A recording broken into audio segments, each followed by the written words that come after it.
Bonjour à tous et bienvenue dans la guidance du jour. J'espère que vous allez bien, que vous êtes prêts pour cette petite journée. Donc, au niveau du tirage, je trouve déjà que ce tirage est assez profond, voilà, et assez profond puisqu'on a le 3 d'épée, donc une déception. Après, on a le 10 de pentacle et la grande prêtresse. Et je trouve que ce tirage vient vraiment prolonger celui qu'on a eu hier euh, où il était question de vérité, d'harmonie, de ce qui est vraiment juste pour vous, hein. Ici, le tirage montre qu'il y a pu y avoir une blessure, une parole douloureuse, une déception, voire même une tristesse, hein, au milieu de quelque chose qui extérieurement semble stable. Alors ça peut être une relation, une situation qui est bien installée, un cadre, quelque chose qui tient en apparence, hein. Mais on va voir ça un peu plus longuement avec chacune des cartes et on commence par le 3 d'épée en énergie du jour, en énergie principale. Donc cette carte, comme vous le voyez, on a un cœur avec des épées qui le transpercent. Donc ça parle vraiment d'une douleur émotionnelle, hein, d'une déception, parfois de mots qui ont blessé, d'une vérité difficile à entendre ou à reconnaître, hein. Ce n'est pas toujours une grande scène dramatique, hein. Parfois c'est beaucoup plus discret. Ça peut être une phrase qui reste en tête, une distance qui s'installe et qui fait mal, un silence qui pèse, une impression d'avoir été touché à un endroit qui est vraiment très sensible, hein. Le 3 d'épée ne vient pas forcément pour rouvrir la blessure. Elle vient surtout pour dire là, il y a quelque chose qui a besoin d'être reconnu. Et parfois, ce qui fait le plus mal, ce n'est pas seulement la blessure en elle-même, hein, c'est de faire comme si elle n'existait pas, hein. Ce que le 10 de Pentacle vient mettre en lumière, c'est le cadre autour de cette blessure. Le 10 de denier, lui, il parle de stabilité, de famille, de transmission, de sécurité, de construction sur le long terme.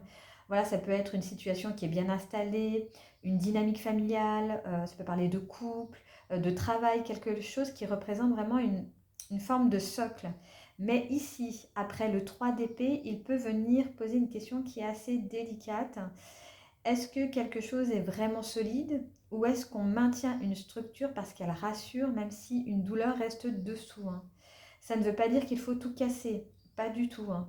Mais le tarot vient peut-être vous dire, regarde ce qui se joue derrière l'apparence de stabilité. Regarde ce qui se transmet.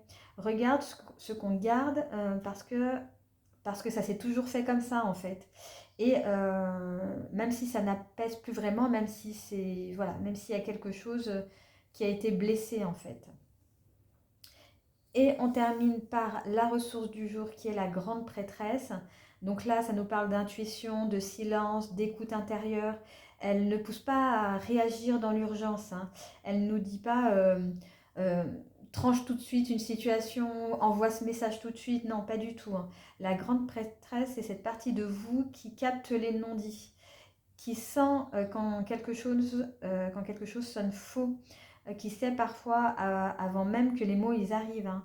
Donc aujourd'hui, votre ressource, ce n'est pas de tout analyser jusqu'à épuisement, hein, c'est de vous poser assez longtemps pour entendre votre propre vérité. D'où le fait que ça résonne par rapport à la guidance d'hier, hein. Si, voilà, enfin, la guidance d'hier qui parlait beaucoup de respect, d'harmonie. Donc voilà, il faut vraiment écouter vos ressentis, votre intuition, qu'est-ce qu'elle vous dit. Euh, voilà, et je pense que pour ceux qui sont vraiment concernés par la guidance, vous allez tout de suite savoir en fait c'est quoi cette blessure et comment elle tient et peut-être comment essayer de mettre des mots dessus. Voilà. Donc si vous avez envie de travailler sur vous un peu plus en profondeur, vous pouvez vous poser cette question. Qu'est-ce que je sens depuis longtemps, mais que je n'ai pas encore osé reconnaître clairement? Oui, je sais que c'est des questions qui bousculent, hein, mais voilà, c'est un travail un peu plus en profondeur, donc forcément, ça remue beaucoup de choses et voilà, il y en a qui ne sont pas prêts à le faire, donc surtout, si vous ne vous sentez pas prêt, ne le faites pas, mais voilà, ceux qui ont envie un peu plus de travailler sur toutes ces notions-là, je vous invite vraiment à le faire pour voir voilà, ce qui pourrait en ressortir, hein.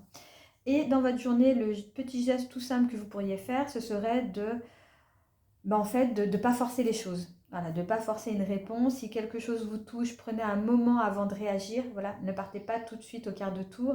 Notez vraiment ce qui remonte et Mais arrêtez en fait aussi de vous mentir à vous-même en fait, sur ce que vous ressentez, ce que vous avez envie de faire, ce que voilà. C'est vraiment, il va falloir vraiment être ces prochains jours dans le ressenti. Et je sais que ça c'est pas évident puisqu'on est dans un monde qui agit, qui voilà, on est sans cesse occupé, voilà, nos émotions, on n'en parle pas tant que ça. Mais là, le tarot vous dit vraiment de vous arrêter un petit peu sur tout ce que vous ressentez, les blessures que vous pouvez avoir et de voir comment elles tiennent et comment vous pouvez les nommer pour pouvoir après les traiter, hein. Donc si je résume un petit peu notre journée, le 3 d'épée montre une blessure ou une vérité sensible. Le 10 de pentacle met en lumière le cadre, le lien, la structure ou l'histoire dans laquelle cette blessure s'est inscrite. Et la grande prêtresse vous invite à écouter votre intuition, vos ressentis, les non-dits, ce que vous savez déjà sans forcément l'avoir formulé, hein. Aujourd'hui, vous n'avez pas besoin de tout dire, mais vous avez peut-être besoin d'arrêter de faire comme si vous ne saviez pas. Voilà, donc on va s'arrêter là pour aujourd'hui. J'espère que cette guidance vous aura plu, vous aura aidé à voir un petit peu peut-être les choses différemment. Moi en tout cas, je vous souhaite une excellente journée et je vous dis à très vite dans une prochaine vidéo.